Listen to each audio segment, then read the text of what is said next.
ఈరోజు బండి సంజయ్ అనబడేటువంటి ఒక వ్యక్తి తాను కేంద్ర మంత్రిని అనేటువంటి ఒక కనీస సోయి లేకుండా, విఘ్నత లేకుండా, విద్య లేకుండా ఒక రాజకీయ చిల్లర మల్లరగా తెలంగాణ రాష్ట్ర ప్రదాత, తెలంగాణ ఉద్యమ నాయకుడు, మాజీ ముఖ్యమంత్రి అయినటువంటి ఒక తెలంగాణ తొలి ముఖ్యమంత్రి అయినటువంటి ఒక కల్వకుంట్ల చంద్రశేఖరరావు గారి పైన ఇష్టం వచ్చినట్లుగా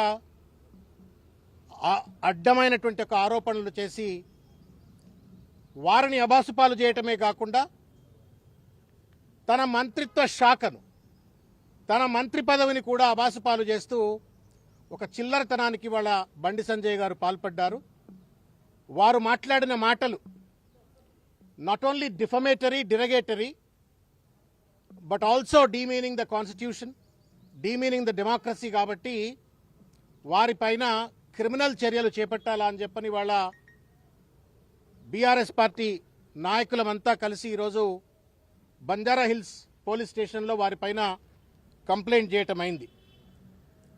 వాడెవడో పోలీస్ ఆఫీసర్ ఆయనకెప్పుడో కలిసి, బండి సంజయ్ కలిసి, కేసీఆర్ గారు బీదర్లో దొంగ నోట్ల ముద్రణ చేసేటువంటి ఒక ప్రింటింగ్ ప్రెస్ను బీదర్లో నడుపుతా ఉన్నారు. ఆ డబ్బుతోటే తెలంగాణ ఉద్యమాన్ని నడిపినారు. ఆ డబ్బుతోటే 2023 ఎన్నికల్లో ఓటర్లకు పంచినారు అని చెప్పని చిల్లర మల్లరగా బండి సంజయ్ గారు మాట్లాడటమైంది. నేను తెలంగాణ సమాజానికి చేతులెత్తి నమస్కారం చేసి విజ్ఞప్తి చేస్తా ఉన్నాను. 7 సార్లు శాసనసభ్యుడు, 3 సార్లు పార్లమెంటు సభ్యుడు, ఒక డిప్యూటీ స్పీకర్గా ఉమ్మడి ఆంధ్రప్రదేశ్ శాసనసభకు, తర్వాత కేంద్ర మంత్రిగా, తెలంగాణ తొలి ముఖ్యమంత్రిగా అద్భుతమైనటువంటి ఒక రీతిలో 14 సంవత్సరాల పాటు తెలంగాణ రాష్ట్ర సాధన కోసం ఉద్యమంలో పనిచేసి వచ్చిన తెలంగాణను బాధ్యతాయుతంగా 10 సంవత్సరాల పాటు ముఖ్యమంత్రిగా నిలబడి నిర్దిష్టమైనటువంటి అభివృద్ధిని సాధించినట్టు ఒక మహానాయకుడిని పట్టుకొని నిరాధారమైనటువంటి ఒక అడ్డమైనటువంటి ఒక ఆరోపణలు బండి సంజయ్ గారు చేయటం న్యాయమా? ఒక్కసారి నేను తెలంగాణ సమాజాన్ని దయచేసి ఆలోచించాలని చెప్పని కోరుతా ఉన్నాను. ఎవడో తలకు మాసినటువంటి ఒక అధికారి చెప్పిండు అని చెప్పనంటుండు.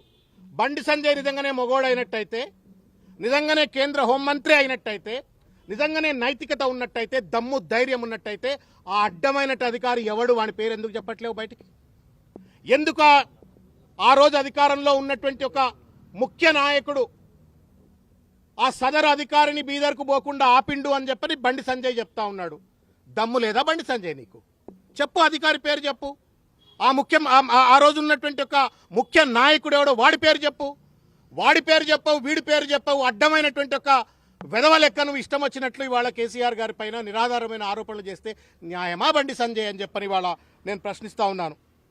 ఇవాళ దేశ అంతర్గత రక్షణకు బాధ్యుడైనటువంటి ఒక హోంశాఖకు మంత్రిగా ఉండి కుక్కతో ఒక గుండ్రాయి కట్టినా చక్కగా కాదన్నట్టుగా ఇవాళ బండి సంజయ్ గారు వ్యవహరిస్తూ ఉన్నారు. ఎలుకతోలు ఎంత ఉతికినా నలుపు నలుపే గాని తెలుపు కాదు అన్నట్టుగా ఇవాళ బండి సంజయ్ గారు వ్యవహరిస్తూ ఉన్నారు. అల్జిమర్ వ్యాధి ఉందేమో బండి సంజయ్కి, అర్థం కావట్లేదు. కరీంనగర్ కార్పొరేటర్ కాదు అయ్యా నువ్వు, కరీంనగర్ గల్లీ లీడరు కాదయా నువ్వు. ఢిల్లీలో పార్లమెంటు సభ్యుడివి, ఢిల్లీలో కేంద్ర మంత్రివి. కరీంనగర్ కార్పొరేటర్ కాదు బండి సంజయ్, నువ్వు కరీంనగర్ ఎంపీవి. ఈ సోయి మరిచి ఇవాళ ఇష్టం వచ్చినట్టు మాట్లాడుతూ ఉండు. నేను ఇంత పరుషంగా మాట్లాడను, కానీ మాట్లాడవలసిన అవసరం ఏర్పడతా ఉంది. ఎందుకంటే ఉన్నతమైనటువంటి ఒక పదవుల్లో ఉన్న వాళ్ళు ఆరోపణలు చేసినప్పుడు ఆ ఆరోపణలు సహేతుకంగా రుజువు చేయవలసిన ఒక బాధ్యత వాళ్ళపైన ఉంటుంది. వెనకటికి ఒక ఎర్రోరికి మల్లెపూ ఇస్తే ఎక్కడో పెట్టుకొని వాసన చూసినట్టుగా ఇవాళ అంత పెద్ద కేంద్ర మంత్రి పదవిని నరేంద్ర మోడీ కట్టబెట్టి, భారతీయ జనతా పార్టీ కట్టబెడితే ఆ పదవిలో కూర్చొని వాడెవడో అడ్డమైనోడు ఏదో చెప్తే ఇంకెవడో అడ్డమైనోడు ఇంకేమో చెప్పిండు అని చెప్పని అడ్డమైన భాషలో అడ్డదిడ్డంగా బండి సంజయ్ మాట్లాడుతూ ఉంటే నవ్వాలనా, ఏడవాలనా, సిగ్గుపడాలనా అర్థం కావట్లా. Bandi Sanjay is not an individual. Bandi Sanjay Bharatiya Janata party నాయకుడే కాదు. బండి సంజయ్ నా భారత ప్రభుత్వానికి కేంద్ర మంత్రి కూడా. ఒక మంత్రి హోదాలో ఉండి తెలంగాణ తొలి ముఖ్యమంత్రి, ఇవాళ శాసనసభ్యుడు, leader of the opposition, Telangana జాతిపిత కేసీఆర్ పైన ఇష్టం వచ్చినట్టు ఆరోపణలు చేస్తూ ఉంటే సిగ్గు శరం లేదా బండి సంజయ్ నీకు? అసలు నువ్వు లా చదువుకున్నావా? లా చదువుకోపోయి అసలు నీకు చదవచ్చా చెప్పు నాకు. నీకు చదువు రాదని అనిపిస్తూ ఉంది.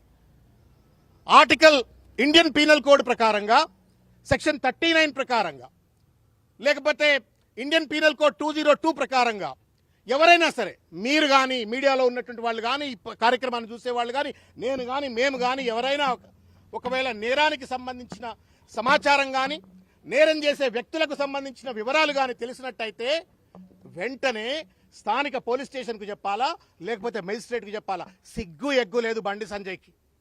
వాడెవడో సన్నాసిగాడు చెప్పిండు అని చెప్పని మీడియా ముఖంగా అడ్డదిడ్డంగా మాట్లాడే ముందు పో మెజిస్ట్రేట్ దగ్గరికి పో, పోలీస్ స్టేషన్కి పో, కంప్లైంట్ లాడ్జ్ చేయి. Who prevents you to stop the enquiry? ఎవరు ఆపుతా ఉన్నారు నేను బండి సంజయ్ ఎంక్వైరీ చేయకుండా?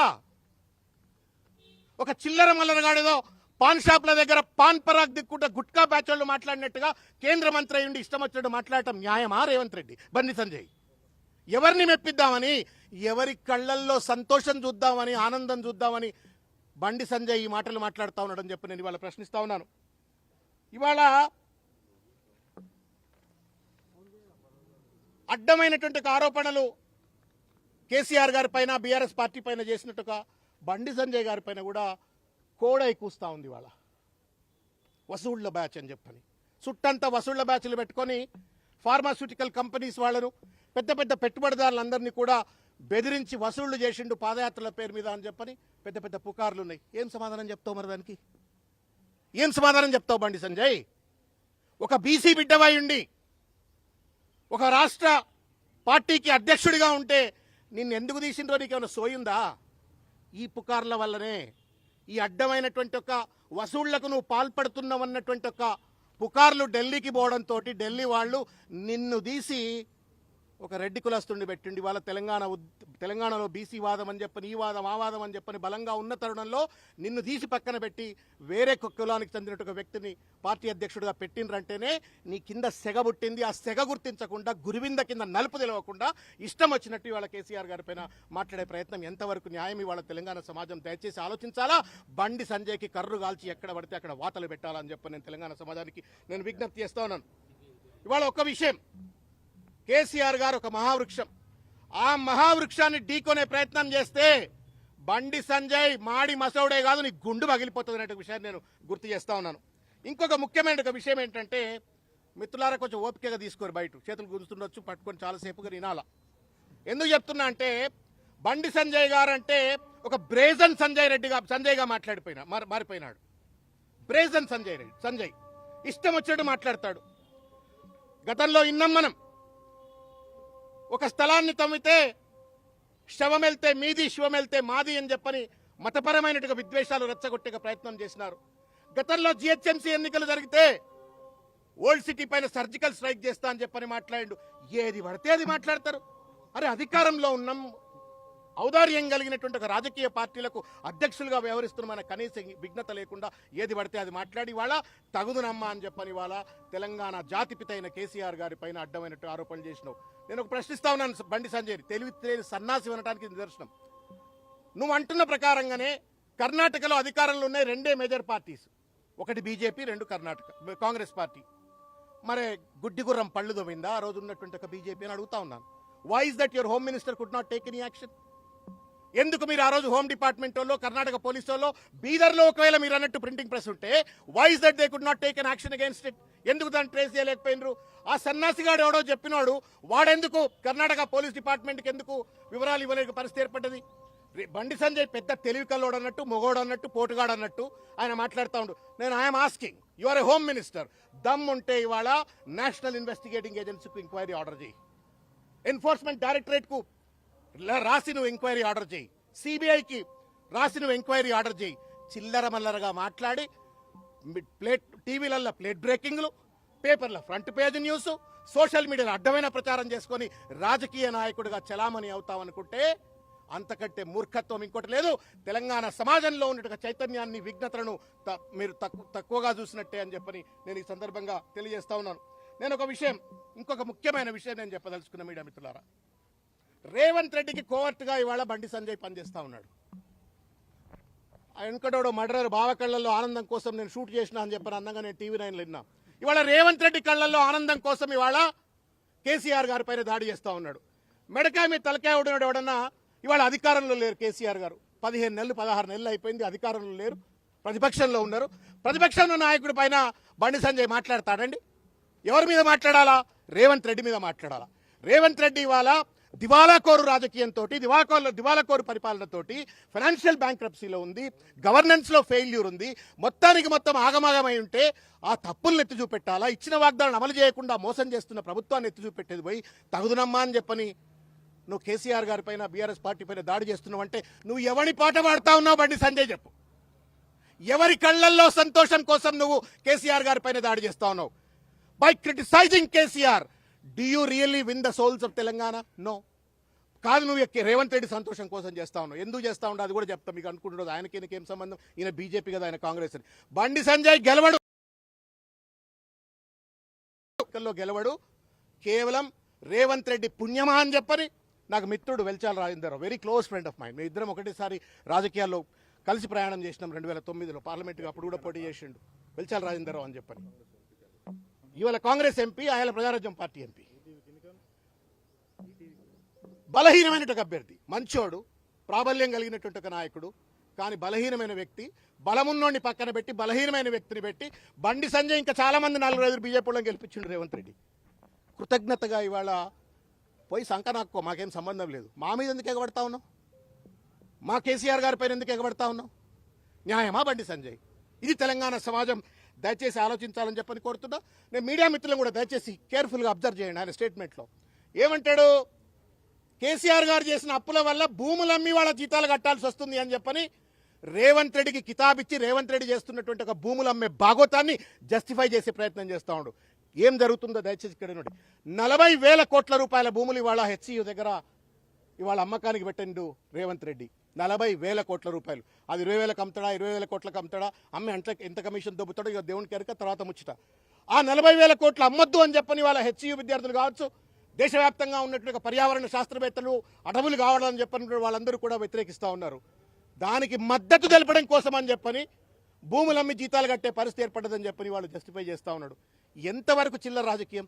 ఈ బీజేపీ కాంగ్రెస్ యొక్క అక్రమ సంబంధం ఏంటి? రేవంత్ రెడ్డికి బీజేపీకి ఉన్న అక్రమ సంబంధం ఏంటి చెప్పని ఈ సందర్భంగా నేను ప్రశ్నిస్తూ చివరిగా ఒక విషయం నేను బండి సంజయ్ చెప్పదలుచుకున్నా. ఆర్టికల్ సిఆర్పిసి 39 ప్రకారంగా, బిఎన్ఎస్ఎస్ 173 ప్రకారంగా, 202 ఆఫ్ ఐపీసీ ప్రకారంగా ఎవరికైనా every person aware of the commission of or of the intention of any person to commit certain offences is legally bound to inform the nearest magistrate or police officer. ఇంతవరకు చెప్పలా. Media సాక్షిగా అడ్డమైన మాటలు మాట్లాడిండు. వాళ్ళ ముమ్మాటికి బండి సంజయ్ నేరస్తుడే. ముమ్మాటికి బండి సంజయ్కి ఆ కుర్చీలో కూర్చున్నట్టు అధికారం, నైతికత కోల్పోయిండు. నేను నరేంద్ర మోడీ గారికి, కేంద్ర ప్రభుత్వానికి విజ్ఞప్తి చేస్తా ఉన్నాను. ఇట్లా అడ్డమైనటువంటి ఒక మాటలు మాట్లాడి కేంద్ర ప్రభుత్వం యొక్క ఇజ్జత్ తీస్తా ఉన్నాడు, మంత్రి పదవి యొక్క ఇజ్జత్ తీస్తా ఉన్నాడు. చిల్లర మల్లరగా ఇవాళ కాంగ్రెస్ పార్టీకి, రేవంత్ రెడ్డికి కొమ్ము కాస్తూ ఇవాళ ఒక ప్రతిపక్ష పార్టీ తెలంగాణలో పోషించవలసిన పాత్ర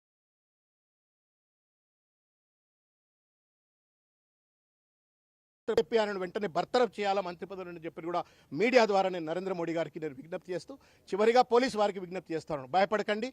మీరు ఆయన ఎంత పెద్దోడైనా కావచ్చు, but what he has done is absolutely a crime, legally morally crime. కాబట్టి ఆయన పైన కేసు పెట్టాలని చెప్పని విజ్ఞప్తి చేస్తా ఉన్నాను. తెలంగాణ.